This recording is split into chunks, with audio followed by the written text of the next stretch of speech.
Our movement, one of our core values is servant leadership. This embodies it right here with all the top producers in the company giving back to the community.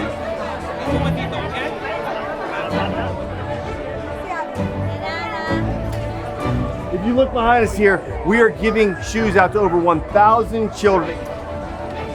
When you're celebrating people in the company for what they produce, but then we go back and what our real mission is, the culture, and it really is get it into the communities. And to be on this trip, to start off a trip like this, I always say it's all downhill from here because this is the best part. This is the celebration, right? This is a celebration because this is who we are. Just be servants to these amazing kids and just see the smiles on their faces, man. That makes it all worth it. And just bottom line, a smile on their face. I'll be out here every day I need it to be.